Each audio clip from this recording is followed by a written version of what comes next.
पिछले 5 वर्षों में भारत का रक्षा निर्यात 334% बढ़ा और 75 देशों को आपूर्ति की गई। द इंडियन डिफेंस सेक्टर विदेशों में अपने हथियार फैला रहा है क्योंकि पिछले 5 वर्षों में सैन्य निर्यात में 334% की वृद्धि हुई है, जिसमें दुनिया भर के 75 से अधिक देशों को आर्सेनल की आपूर्ति शामिल है। भारत ने विश्व स्तरीय सैन्य उपकरण बनाने के लिए अपने स्वदेशी डिजाइन, विकास और रक्षा उपकरणों के निर्माण को बढ़ावा देने के लिए पिछले कुछ वर्षों में कई नीतिगत पहल की हैं। पिछले 5 वर्षों में रक्षा निर्यात में 334% की वृद्धि हुई। भारत अब सहयोगी प्रयासों के कारण 75 से अधिक देशों को निर्यात कर रहा है। भारत ने वित्तीय वर्ष 2022-23 की पहली तिमाही के दौरान लगभग 1387 करोड़ रुपए के रक्षा संबंधी डिवाइसेस का निर्यात किया। इसके अलावा देश का डिफेंस और technology related export financial year 2021 से 22 में 12,815 करोड़ रुपए के हाईएस्ट फिगर को छू गया था, जो पिछले वर्ष की तुलना में 54.1% ज़्यादा है। और यह ध्यान देने योग्य है कि वित्तीय वर्ष 2022 में निर्यात लगभग 5 साल पहले की तुलना में 8 गुना था। भारत का रक्षा निर्यात 2020-21 में 8,434 करोड़ रुपए, 2019-20 में 9,115 करोड़ रुपए और 2015-16 में 2,059 करोड़ रुपए का था। भारत का रक्षा निर्यात मुख्य रूप से अमेरिका, फिलीपींस और दक्षिण पूर्व एशिया, मध्य पूर्व और अफ्रीका के अन्य देशों में होता है।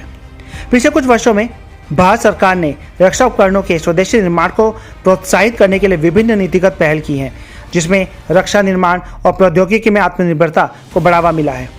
डिफेंस एक्विजिशन प्रोसीजर यानी कि DAP 2020 के तहत डोमेस्टिक रिसोर्सेज से कैपिटल गुड्स की खरीद को प्राथमिकता देना, उद्योग में नेतृत्व करने वाले डिज़ाइन और विकास के लिए 18 प्रमुख रक्षा प्लेटफॉर्मों की घोषणा करना, फॉरेन डायरेक्ट इन्वेस्टमेंट यानी कि FDI नीति का उदारीकरण भी शामिल है। डिफेंस पब्लिक सेक्टर अंडरटेकिंग्स यानी कि DPSU द्वारा आयात को कम करने के लिए department of defence production DDP ने सब सिस्टम असेंबलीज, सब assemblies of components 3 positive integration list PIL को स्टार्ट किया है। पहली लिस्ट में 2,851 आइटम है, जिनमें से 2,500 आइटम पहले ही स्वदेशी हो चुके हैं। दूसरी लिस्ट में 107 strategic critical line replacement unit यानी कि मेजर सब असेंबली शामिल हैं। तीसरी लिस्ट में 101 सैन्य उपकरण शामिल हैं जो दिसंबर 2022 से प्रभावी होंगे। लाइट टैंक, हेलीकॉप्टर और मानव रहित हवाई वाहन सहित strategic defence products indigenous list का हिस्सा है, जिसके लिए आयात पर प्रतिबंध होगा।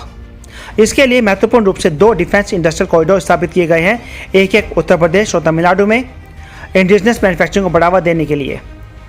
रक्षा मंत्रालय ने 2025 तक 1.75 लाख करोड़ रुपए के रक्षा उत्पादन का लक्ष्य रखा है, जिसमें 35,000 करोड़ रुपए का निर्यात भी शामिल है। इसके लिए महत्वपूर्ण रूप से 2 डिफेंस इंडस्ट्रियल कॉरिडोर स्थापित किए गए हैं, एक उत्तर प्रदेश में और एक तमिलनाडु में। इंडिजिनस मैन्युफैक्चरिंग को बढ़ावा देने के लिए ये सब किया गया है।